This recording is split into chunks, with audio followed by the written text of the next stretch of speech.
Bonjour à toutes et à tous, aujourd'hui nous allons parler de la nature féminine. Qu'est-ce que la nature féminine? Existe-t-elle vraiment? Est-elle le fruit de la vie en société ou au contraire relève-t-elle de l'essence même des femmes? La nature féminine est un sujet complexe qui suscite de nombreuses discussions et débats depuis des siècles.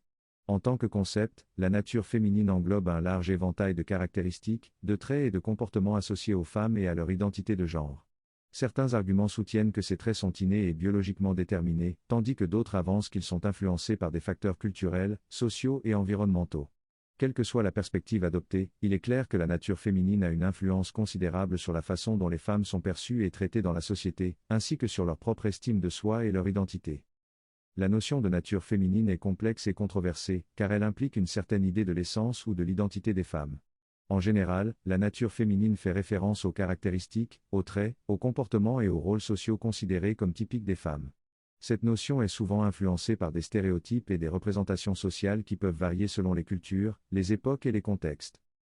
Dans la première partie de cette vidéo, nous allons déterminer les caractéristiques inhérentes à la nature féminine. Une seconde partie sera consacrée à la nature féminine dans la dynamique des rapports hommes-femmes. Enfin, une troisième et dernière partie, nous traiterons des conséquences de masculinisation des femmes. Certains arguments soutiennent que la nature féminine est déterminée par des facteurs biologiques tels que la génétique, les hormones ou les différences anatomiques entre les sexes. D'autres arguments soulignent plutôt l'importance de la socialisation et de la culture dans la construction de l'identité de genre, en suggérant que les caractéristiques féminines sont en grande partie le résultat de normes sociaux et de rôles de genre attribués aux femmes. Premièrement, l'empathie et la compassion, les femmes sont souvent perçues comme étant plus emphatiques et plus enclines à prendre soin des autres. Seconde idée, l'expression émotionnelle, les femmes sont souvent considérées comme plus expressives émotionnellement et plus aptes à reconnaître et à exprimer leurs sentiments. Troisième chose, la collaboration et la communication, les femmes sont souvent considérées comme plus enclines à travailler en équipe, à collaborer et à communiquer efficacement. Ensuite, la sensibilité et l'intuition, les femmes sont souvent perçues comme ayant une plus grande sensibilité et une intuition plus aiguisée. Enfin, l'écoute active et l'empathie, les femmes sont souvent considérées comme plus à l'écoute des autres et plus aptes à comprendre et à partager leurs expériences. Mais dans la dynamique des relations hommes-femmes, les hommes qui sont attirés naturellement par la féminité, définissent certains critères comme séduisants. Il s'agit dans un premier temps de l'attraction physique, les femmes féminines sont souvent perçues comme ayant des traits physiques associés à la féminité, tels que des courbes plus prononcées, des cheveux longs et des traits de visage doux.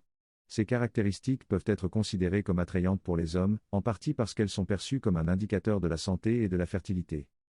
En second lieu, la soumission, dans certaines cultures, les femmes féminines sont valorisées pour leur soumission aux hommes et leur comportement traditionnellement féminin. Les hommes qui sont attirés par ces caractéristiques peuvent chercher à exercer un certain pouvoir ou contrôle sur leur partenaire, bien que cela ne soit pas toujours sain ou souhaitable dans une relation égalitaire. Mais généralement, cela se fait dans le respect car l'homme est leader de la famille et guide celle-ci avec sa partenaire en bonne entente. La socialisation, les hommes peuvent être influencés par leur socialisation pour préférer des femmes qui correspondent aux normes de genre traditionnelles. Dans de nombreuses cultures, les femmes sont encouragées à être féminines et à s'occuper des autres, tandis que les hommes sont encouragés à être forts, agressifs et dominateurs. Ces attentes sociales qui sont inspirées de la biologie peuvent influencer les préférences des individus en matière de partenaires. Mais les choses ne sont pas faites par hasard, car la difficulté de la vie impose de faire la division sexuelle du travail et cela s'opère en fonction des caractéristiques biologiques et personnelles. La division sexuelle du travail est la répartition institutionnelle ou culturelle de production entre les sexes. Aujourd'hui, avec le progrès technologique et les contestations du féminisme tendant à dire qu'il n'y a aucune différence homme-femme, donc les femmes sont tout à fait libres de faire des activités vues traditionnellement comme masculines. Cette tendance à la division sexuelle du travail organisée par la société n'existe plus. Dorénavant, les femmes sont encouragées voire même poussées vers les métiers traditionnellement masculins pour le meilleur et pour le pire. Mais de façon générale, les femmes sont plus emphatiques, attentionnées et communicantes et elles se tournent vers les métiers liés à ces attributs et devraient être plus encouragées à le faire, car elles sont plus heureuses comme cela.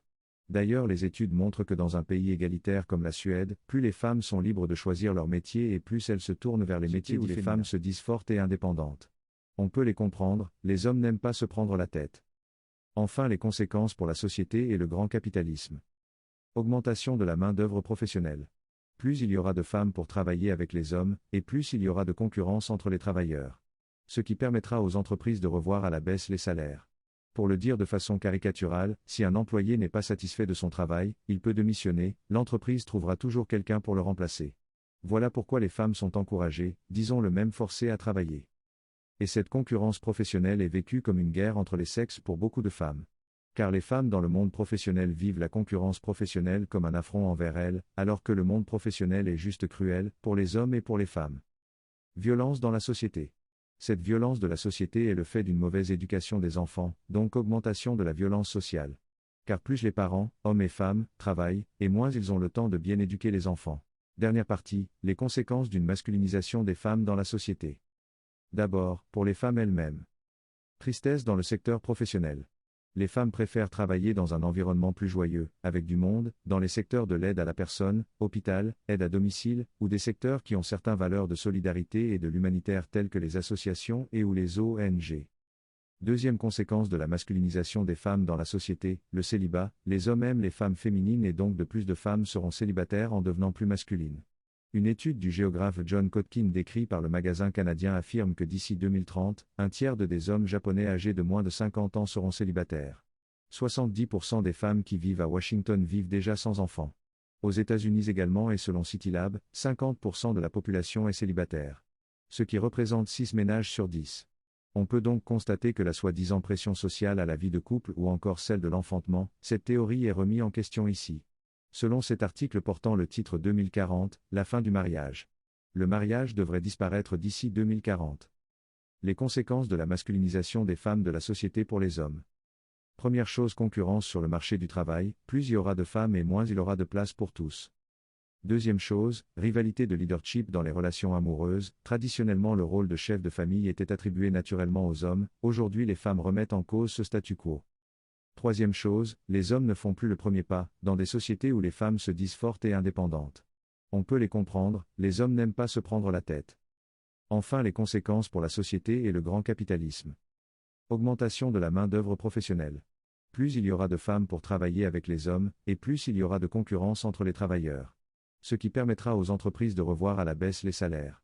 Pour le dire de façon caricaturale, si un employé n'est pas satisfait de son travail, il peut démissionner, l'entreprise trouvera toujours quelqu'un pour le remplacer. Voilà pourquoi les femmes sont encouragées, disons-le même forcées à travailler. Et cette concurrence professionnelle est vécue comme une guerre entre les sexes pour beaucoup de femmes. Car les femmes dans le monde professionnel vivent la concurrence professionnelle comme un affront envers elles, alors que le monde professionnel est juste cruel, pour les hommes et pour les femmes. Violence dans la société. Cette violence de la société est le fait d'une mauvaise éducation des enfants, donc augmentation de la violence sociale. Car plus les parents, hommes et femmes, travaillent, et moins ils ont le temps de bien éduquer les enfants. Bilan. La nature féminine est quelque chose de belle et est très utile pour la société. Aujourd'hui le féminisme a travesti la réalité et dénoncé la féminité comme étant mâle, patriarcale, et viendrait d'une construction sociale. La nature féminine peut apporter de nombreux avantages à la société et aux individus. Certaines des caractéristiques souvent associées à la féminité, telles que l'empathie, la collaboration et la communication, peuvent être particulièrement bénéfiques dans les domaines suivants. Les relations interpersonnelles, les femmes sont souvent perçues comme étant plus empathiques et enclines à prendre soin des autres, ce qui peut être bénéfique dans les relations amoureuses, familiales et amicales. Les professions de soins, les femmes sont souvent surreprésentées dans les professions de soins, telles que l'enseignement, les soins de santé et les services sociaux, où leurs compétences en matière de communication et d'empathie peuvent être particulièrement utiles pour aider les autres. La créativité, les femmes peuvent également être très créatives, grâce à leur capacité à explorer leurs émotions et leur intuition. Les femmes peuvent être très douées pour l'art, la musique, la littérature et d'autres formes d'expression créative. La nature féminine vient en complément de la nature masculine pour faire une société plus heureuse. On aura l'occasion de revenir sur la nature masculine dans une autre vidéo.